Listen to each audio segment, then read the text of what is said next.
It's time to talk about June's Journey, a hidden object mystery game with a captivating detective story. When you're playing, you solve a mind-teasing mystery of the roaring 1920s while you dive into June's captivating quest to uncover a scandalous family secret and solve her sister's murder. It's mystery, it's danger, and it's romance, and you never know where the next chapter's gonna take you. If that wasn't fun enough, you get to customize your very own luxurious island estate. Seriously, I cannot stop playing. I am already on the 3rd chapter and I just started recently. Join me back in time in the glamorous 1920s. June needs your help, detective. Download June's Journey for free today on iOS and Android. Patrons heard this episode first. If you'd like to join our Patreon, visit the link in our show notes or go to patreon.com/themurderdiariespod. Welcome back to another episode of The Murder Diaries. I'm Paige. And I'm Natalie. It's been over a decade since Susan Powell vanished without a trace, leaving behind a husband who was quickly deemed the prime suspect. But as the investigation progressed, more questions than answers began to surface. Was this a case of a family man driven to the edge? Or was there something more sinister at play? As we peel back the layers of this complex case, we'll explore the twisted web of deceit and tragedy that surrounds the disappearance of Susan Powell. Murder, suicide, voyeurism, religion. There are so many twists and turns to this story. But ultimately, what everyone wants to know is what happened to her and where is she now? Her name, Susan Powell. This is her story. Used to think it's in my head, but I'm walking with the dead. Susan Marie Powell was born Susan Marie Cox on October 16, 1981, in Alamogordo, New Mexico, to her father Charles and mother Judy. When Susan was still young, her parents moved to Alaska before eventually settling in Washington state. Susan and her siblings were raised in the Church of Latter-day Saints. She was known as an enthusiastic and optimistic person who was always willing to help others. Her family says that when growing up, she was a typical teenage girl. She rode horses and loved hanging out with her friends. One of her 3 sisters described her as their partner in crime. Even when Susan had a teenage rebellious streak, it didn't last long because she was just too good at heart. After finishing high school, Susan became a cosmetologist so that she could help others feel good about themselves. In November 2000, when Susan was 19, she met the man who would become her husband, Joshua Powell. Like Susan, Josh had been raised by his parents, Stephen and Terica, in the LDS Church, or the Mormon Church. His parents had a rocky marriage, and after years of fighting, they went through an even more acrimonious divorce. Later reports regarding Josh's childhood claimed that Stephen was extremely strict, and that he targeted Josh more than his other 4 siblings. By the time of the divorce, Stephen had grown disillusioned with the LDS Church. He accused his ex-wife of witchcraft and devil worship. She fired back with claims that Stephen had had multiple affairs and showed pornography to their children. After the divorce, Josh and his brothers lived with their dad, Stephen, while the girls lived with their mom, except for a short period when they all lived with Stephen. As a teenager, Josh suffered from depression. He had attempted suicide a number of times before he met Susan. It's unclear if he was ever medicated or sought help. As Josh reached his adult years, he seemed to have turned his life around as he started college, where he was working towards his degree in business. He'd also moved out of his dad's house into his own place, and it wasn't long before his path crossed with Susan's. Less than 6 months after meeting, the couple were married in an LDS church temple in Portland. At the time, Susan was working as a cosmetologist while Josh studied, and between them, they didn't have much money to spare. Their wedding was simple, and they were trying to save for the first home. In order to do that, they decided to move in with Josh's dad for a while so that they wouldn't be spending money on rent. This decision would spark a series of events which would become more poignant and significant in Susan's disappearance. Unbeknownst to the young couple, Stephen had developed an infatuation with his daughter-in-law, Susan. Initially, Stephen creepily followed her around the house and spied on her using a mirror. But his lust quickly became dangerous when he began taking voyeuristic photos and video recordings of Susan while she was in the bathroom or getting changed in her room. He stole her underwear, took her used tampons out of the trash, and when she was out of the house, he went into her room and read her journals. At the same time, Stephen was posting online under a pseudonym about his obsession with his daughter-in-law, including lyrics to songs he wrote about her. One such song is titled Waiting for You, and it goes like this. I could be getting a mistaken impression each time you seem to gaze at me. You let me touch you softly. Why, is the question. And the effect amazes me. You made my eyes pop out of their sockets. You could empty all of my pockets. This flirtation isn't rocket science. You came along and really knocked my socks off. Now you're all I think and talk of. So much for my former self-reliance. When Susan cottoned on to what was happening, she told Josh and demanded that they move into their own place. Reports differ as to whether Josh ever confronted his father about his behavior, but friends of Susan say that he was well aware of what his father was up to. With the tension escalating inside Stephen's home, the couple decided to move into their own apartment. By then, Josh had finished his study but didn't have a job, and Susan was supporting them both financially. Despite living in their own place, the situation between Susan and Stephen continued to intensify. He would visit the apartment with no warning, and at times when he knew Josh wouldn't be home. In one instance, he offered to give Susan a massage, and he later recorded a video journal where he considered her agreement to be a sign from her that she wanted a physical relationship with him. Off the back of this supposed revelation, in July 2003, Stephen offered to give Susan a ride in his car to her parents' house. He set up his camcorder in the back of the car and recorded the moment when he confessed his feelings for her and asked her to enter a relationship with him.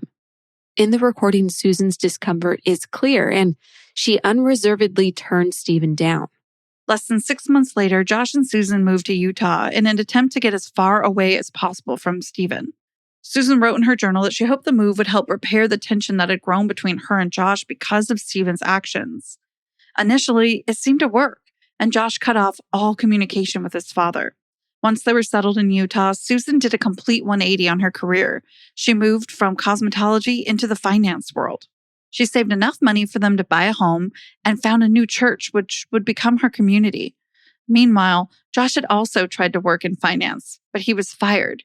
He told Susan that he was going to change career paths and become a real estate agent. The shift in careers wasn't the only change in their lives at this time. In 2004, Susan and Josh found out that they were pregnant with their first child. Susan had often talked about her dreams of becoming a mom, so when she gave birth to her son Charlie in 2005 and then Braden in 2007, her family knew that she had found her true calling. She was a loving mom who doted on her two boys. They were the center of her universe. She hadn't wanted to go back to work after maternity leave ended with Charlie, but Josh was still not bringing in a substantial income, so they were dependent on Susan going back to work to fund their lifestyle. Even with that, times were still tough financially for them, and the church would cover their groceries and utilities sometimes. It should come at no surprise that finances were a source of tension between Josh and Susan. But, of course, that wasn't their only issue. Josh had also grown up in the faith, and he met Susan at an LDS event. But over the years, his interest in religion had waned. Susan attempted to encourage him and persuade him to attend services with her, but he was increasingly dismissive of the church and her interest in it. Just like his dad, Josh began to talk about witchcraft and conspiracies in relation to church beliefs. In Susan's journals and emails to friends, which were released at the wake of her disappearance, she often commented how her husband had changed in the 8 years they had been married. Quote, "He used to buckle me in and give me a kiss, hold doors open, sincerely worry if I didn't put on a coat, buy groceries, and help me cook, clean, or cook and clean for himself. Hang out and talk together, watch movies and relaxing TV just for entertainment, care and make time for being with friends, group dates, etc. Go to church, not be all radical about the latest huge world problems that all of his rantings can't fix, although he thinks he can. But when we moved to Utah, and more specifically when he got interested in being self-employed/working, and then we had Charlie, his priorities seemed to have changed." In another passage, she says, "I want him in counseling, on meds. I want my husband, friend, lover back. No more crazy, outrageous, outlandish beliefs, opinions. I know everyone else will support me in whatever decisions, even if that means crash anyone's house in the middle of the night with my boys in tow. Hope that never happens, or stay with him. But believe me, my bottom line is he will do counseling. I'm sure if he fixes himself, everyone else will see a much closer version of the guy I married, and it will be easy enough to forget the hell and turmoil he's put me through. While her journals don't go into explicit details about the hell she mentioned, friends later spoke about Josh being controlling and abusive throughout their marriage. It will come as a little surprise that the addition of 2 children into that marriage did little to fix the problems between them. So when Susan decided to quit her job after Braden was born to be a stay-at-home mom, the strain reached a new peak. Josh had considerable debt from his time as a student, and without Susan's income, they were forced to file for bankruptcy. Eventually, Susan knew she would have to go to work, and she got a new job at Wells Fargo Investments. Meanwhile, Josh was still not earning enough to meaningfully contribute to their expenses, and yet he was spending money like a person with no limit. He strictly controlled what Susan was allowed to spend, and he made her deposit her paycheck into a joint account which he emptied every single week.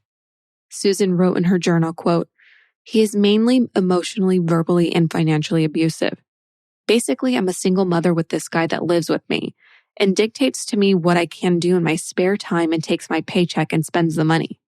But despite everything that was wrong in their marriage, Susan seemed determined to make it work. She had discussed divorce with her church elders, but they all agreed she would regret it if she didn't try every other alternative before going down that path. So Susan attended couples counseling.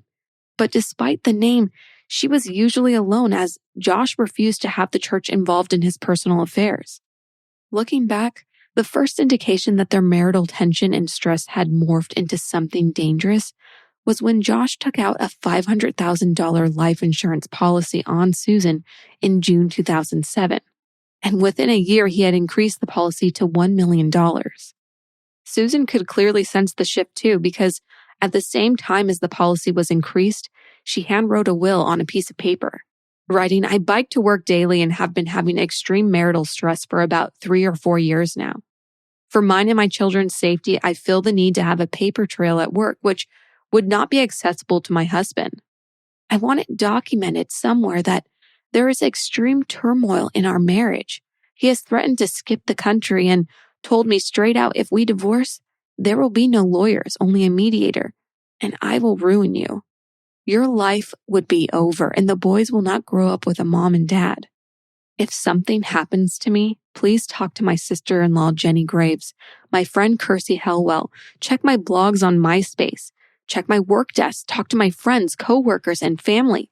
It's an open fact that we have life insurance policies of over $1 million if we die in the next 4 years. Coworkers, family, and friends hear me say this occasionally. If I die, it may not be an accident, even if it looks like one. Take care of my boys. I want my parents, Judy and Chuck Cox, very involved and in charge of their lives. I love my boys. I live for them, and I choose not to cheat or do drugs because I wouldn't want to risk losing them." End quote.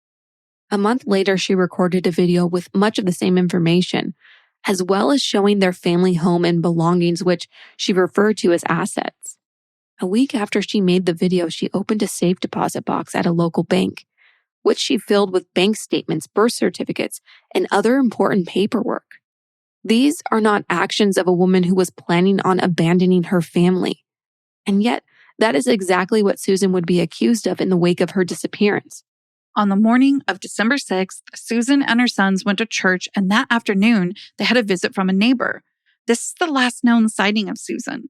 When she failed to show up at her job at Wells Fargo on Monday, December 7th, 2009, her employer made a number of attempts to contact her. That same morning, the children's child care provider became concerned when the boys weren't dropped off by the time they usually arrived, which was 6:40 a.m. By 8 a.m., with no word from Susan, the child care provider attempted to call her, first on the home phone, then to Susan's direct line at work. When there was no answer at either number, the child care provider called the Wells Fargo branch that Susan worked at's main line. It was then that they were informed that Susan had been absent at work that day. When attempts to contact Josh were unsuccessful, Josh's sister was notified of Susan's absence as she was in emergency contact. She rushed over to the Powell home and called 911 along the way. There was no answer to their knocks at the door, and when the police arrived, the family told the officer that there had been trouble with the furnace and that the family might have fallen victim to carbon monoxide poisoning. The officers then forced entry into the home. And now a word from today's sponsor. This show is sponsored by BetterHelp. As someone with 2 jobs, a husband, and lots of pets, I'm sure a lot of you can relate when I say it's hard to focus on myself when I'm so busy giving my time to taking care of everything going on in the house and keeping my dogs alive and keeping my husband fed. So I'm sure everyone can relate when I say it's so easy to get caught up in what everyone else needs from us and never take a moment to think about what we actually need for ourselves. But when we spend all our time giving, it can leave us feeling stretched thin and burned out, and that's never fun. Therapy is something we can all use to give us the tools to find more balance in our lives. That way, we can keep supporting the ones we loved without leaving ourselves behind. I myself have used BetterHelp and other forms of therapy, and I learn something new every time.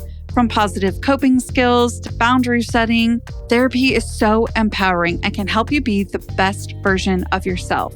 And by the way, it's not just for those who have experienced major trauma. We can all benefit from it. If you're thinking of starting therapy, give BetterHelp a try. It's entirely online, designed to be convenient, flexible, and suited to your schedule. Just fill out a brief questionnaire to get matched with a licensed therapist and switch therapist at any time with no additional charge. Find more balance with BetterHelp today. Visit betterhelp.com/murderdiaries to get 10% off your first month. That's BetterHelp, HELP.com/murderdiaries.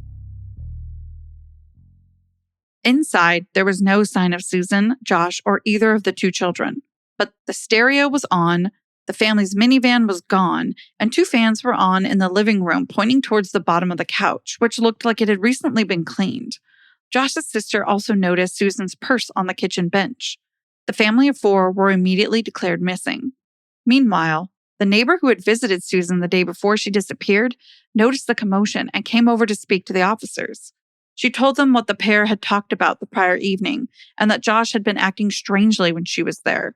She also recalled that she had seen Josh and the 2 boys leave the house on Sunday night around 5:30 p.m. On the day of the family's disappearance, that same neighbor had also made a number of attempts to contact Josh, all without success.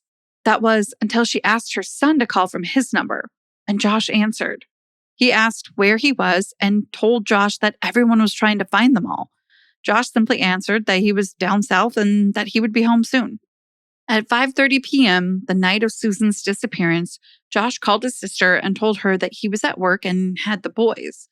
Except she knew he wasn't at work because everyone with any association with Josh and Susan had been contacted while they were trying to find out what had happened to the family.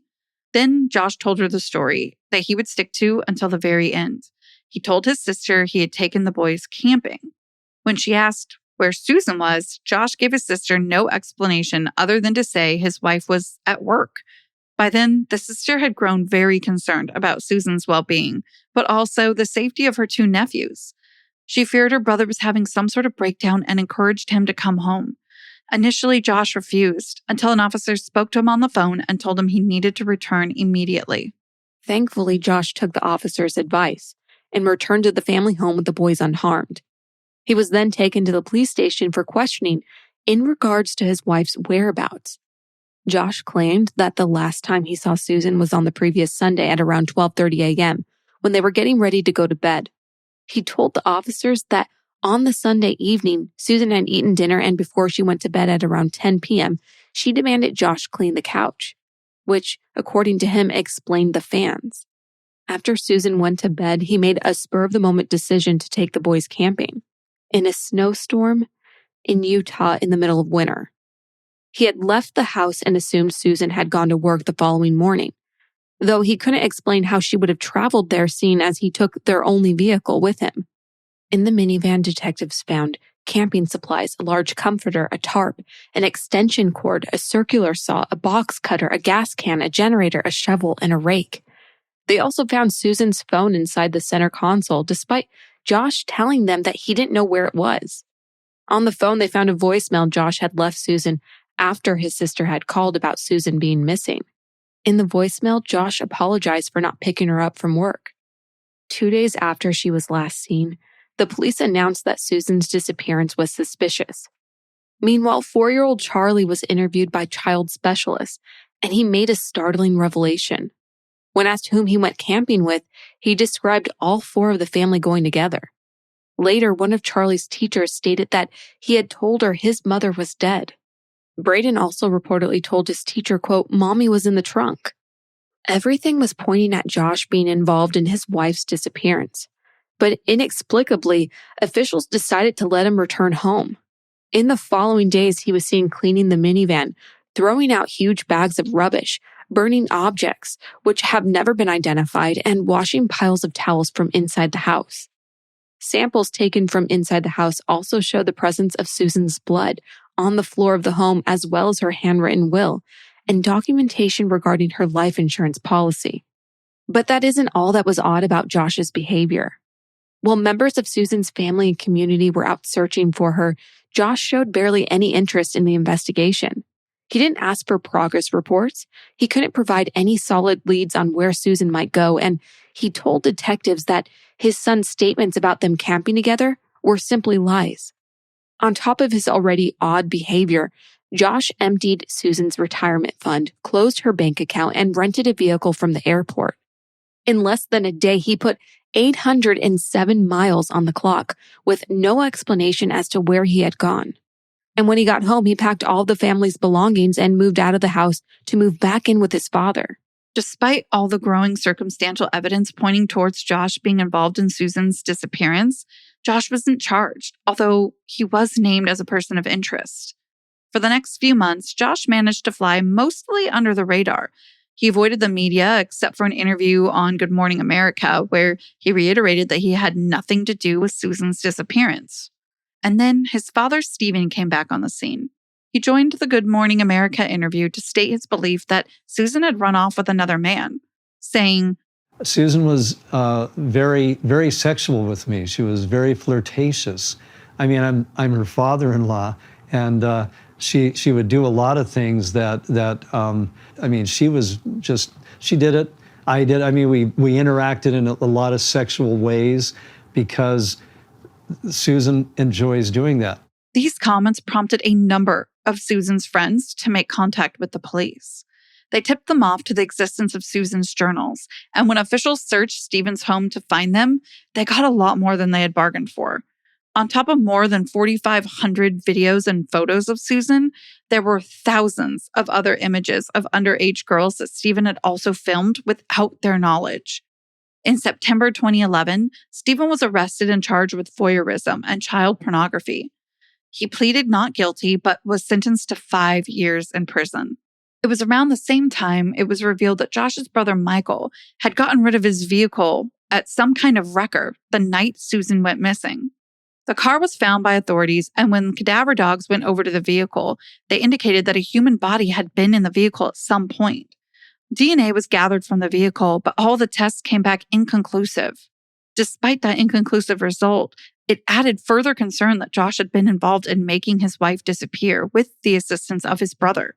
Up until the time of Stephen's arrest, Josh had been living with his sons in Stephen's home, along with some of his other siblings.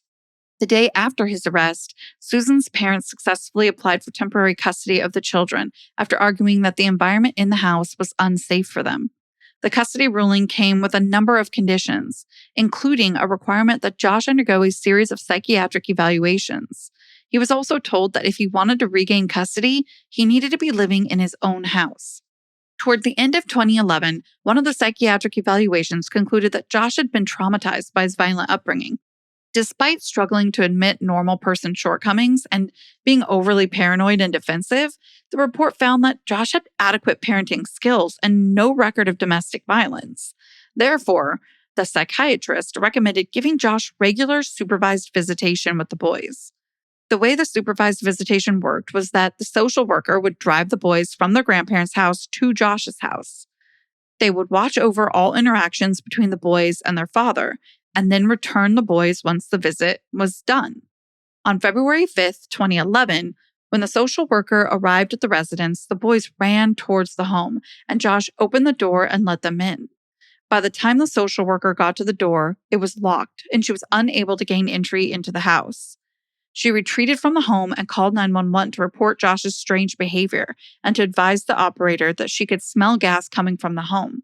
Before emergency services could arrive, the home exploded. Josh, Braden, and Charlie were all killed in the explosion. But it wasn't a gas leak. Minutes before the explosion, Josh had sent an email to his attorney, which can be described only as a simple and short suicide note. While many referenced the murder-suicide as proof Josh was involved in Susan's disappearance, his family disagreed. They claimed that his actions weren't those of a guilty man. They were actions of a desperate man who had been harassed by the police until he reached a breaking point. From their perspective, on top of being under suspicion for his wife's disappearance, he was facing the likely prospect of losing custody of his sons, and the court-ordered evaluations were contributing to a deterioration in his mental health. An investigation into the explosion would later reveal that Josh had meticulously planned his and his sons' deaths. He had transferred money, donated clothing and belongings, and purchased multiple 5-gallon gas cans filled with gasoline. Braden and Charlie had died from carbon monoxide poisoning, but their autopsy also showed some chopping wounds on their heads and neck, indicating Josh had attacked them before the explosion. Fire investigators determined that the boys had gasoline poured on and around them before being set alight. An investigation was also opened into the actions of the 911 operator that the social worker had spoken to moments before the explosion. That operator had failed to take the social worker's concerns seriously and had advised that an officer would drive past when they had a chance, despite the involvement of 2 young children in the incident. Susan's parents filed a wrongful death lawsuit against the state of Washington in the wake of the murders of their grandsons. They won the suit and were awarded $98 million. 1 year after Josh murdered his sons and killed himself, his brother Michael jumped from the roof of a parking garage, killing himself instantly. Officials would later comment that they suspected Josh and Michael were accomplices in Susan's disappearance and likely murder. At the time of her disappearance, Susan was 5 foot 4 inches tall. She weighed 130 pounds with long brown hair and blue eyes. No sign of her or her remains has ever been located. There's another interesting twist in this case, which we would be remiss to overlook. Susan went missing the same week as another Utah resident, Stephen Kocher. While linking them together by the week they went missing doesn't seem significant, there are other similarities between the 2 cases, which have served to further indicate that there might be a connection between the 2, at least in the minds of those who continue to defend Josh. Let's start with a brief overview of Stephen's disappearance and then take a look at what those similarities are. In the middle of the day on December 13th, 2009, Stephen was recorded on CCTV footage parking at the end of a cul-de-sac in Henderson, Nevada. He's seen retrieving something from the vehicle and then walking away, never to be seen again. No one noticed he was missing for a few days until residents of the cul-de-sac notified the police about this abandoned vehicle. Stephen lived in Utah, and the reason for his trip to Nevada was never ascertained. For the 2 days after Stephen had been seen on the security footage, there was activity on his cell phone, but after that, none. There was no suspicious internet searches, no bank activity, and no indication that he wanted to hurt himself. And definitely no explanation for why he had driven so far in the days before he went missing. Susan and Steve are similar in age. They're both members of the LDS Church. They both visited West Valley City in the days before they disappeared, and the day Susan disappeared was the day Stephen began acting erratically before he went missing completely. It was actually Josh's dad, Steve, who made the connection between the 2 cases. He'd been monitoring the news in relation to Susan's disappearance and came across a story about Steve Kocher. In 2010, not long after Susan had gone missing, he notified law enforcement about his concerns and set to work finding out more about both Susan and Steve to present to authorities. After an initial meeting with agents from the RAJ and the FBI, he presented a 9-page case file with everything he had learned, which he believed tied the 2 cases together. In the documents, Susan Powell presented what he believed is irrefutable evidence that Susan didn't disappear, instead that she had absconded. He linked Susan and Stephen together romantically. Not only did Josh's dad present Susan as a woman who had run off with another man, he told the police he had reason to believe that they were hiding in Brazil. What were his reasons for that? Well, he claimed that Susan had once mentioned that she had Portuguese ancestry and wanted to learn the language to better understand her heritage. And of course, he made sure to mention that his son had nothing to do with her going missing. The document was full of passive-aggressive digs at Susan, like that she was obsessed with how she looked and that she changed her hair every couple of weeks. Overall, the bulk of that document focuses on Susan's inability to parent and sexual prowess as being signs that she wanted to disappear.